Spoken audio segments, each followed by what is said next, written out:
ఈరోజు కాళేశ్వరం పైన ఎన్నో కుట్రలు జరిగినాయి. లక్షల ఎకరాలకు పైగా నీళ్ళు అందించే ఈ యొక్క మేడిగడ్డ బరాజ్ చిన్న పిల్లర్ క్రాక్ వచ్చింది, అంతే కొంచెం దసికింది. దానిపైన కాంగ్రెస్ ప్రభుత్వం ఎన్ని కుట్రలు, ఎన్ని అరాచకాలు, ఎన్ని ఈ విధంగా మన యొక్క చేర్ల చెలక యొక్క గొంతుని తడిపింది. ఈరోజు ఎండిన పంటకు ప్రాణం పోసింది. ఈరోజు తెలంగాణ రాష్ట్రంలో ఒక లెక్కన మాట్లాడుకోవాలంటే ఆత్మహత్యలకే గుర్తింపు పడ్డ తెలంగాణకి ఈరోజు పక్క రాష్ట్రాలకు కూడా జీవనాధారాన్ని ఇచ్చింది తెలంగాణ, అది ఈ మేడిగడ్డ ద్వారా. దీనిపైన ఎన్ని కుట్రలు వినండి. కేసీఆర్ ఏకపక్ష నిర్ణయాలు, కేసీఆర్ ఏకపక్ష నిర్ణయంతో తీసుకుంటాడు. మీ లెక్క ఢిల్లీలో ఒక మాట, గల్లీలో ఒక మాట, మంత్రులతో మాట, బీజేపీతో మాట గట్లు ఉండదు కదా. కేసీఆర్ది ఏకపక్ష నిర్ణయాలే ఉంటాయి. మరి ఆయన నీళ్లు కావాలనుకున్నాడు, చిటికల కాళేశ్వరం కట్టింది కూడా మనకు తెలియదు.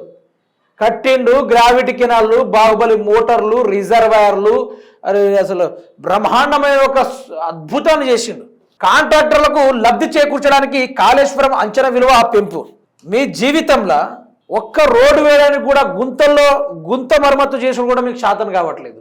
అట్లాంటిది మీరు కాళేశ్వరం కమిషన్ గురించి కాళేశ్వరంలో కేసీఆర్ కమిషన్లు తీసుకున్నారంటే మిమ్మల్ని రాష్ట్ర ప్రజలు క్షమించరు, దేవుడు కూడా మిమ్మల్ని క్షమించడు. అక్రమాలను జస్టిస్ ఘోష్ కమిషన్ నిర్ధారించింది. హైకోర్టులో కౌంటర్ దాఖలు చేసిన రాష్ట్ర సర్కార్ సిబిఐ దర్యాప్తు అనంతరం నేరం రుజువు అవుతుంది. కేసీఆర్ పిటిషన్ను కొట్టివేయాలని విజ్ఞప్తి. సిబిఐ కూడా అంతు చిక్కడం లేదు. ఈ యొక్క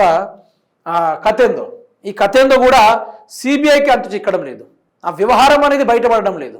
ఆ కథ కూడా వీళ్ళకు కనబడడం లేదు. అంటే కేసీఆర్ అవినీతి చేయలేదు. అక్కడ అవినీతి చేసి ఉంటే వీళ్ళు పేపర్ మీద చేసుకున్నాడు కాదు. దమ్ముంటే వీళ్ళు ఎక్కడ అవినీతి జరిగింది, ఎన్ని కోట్ల రూపాయల అవినీతి జరిగింది, ఎంత కుంభకోణం జరిగిందని క్లియర్ కట్గా ఒక్కటి బయట పెట్టాలి. బయట పెట్టుడు లేదు, ఏం చేసుడు కూడా లేదు.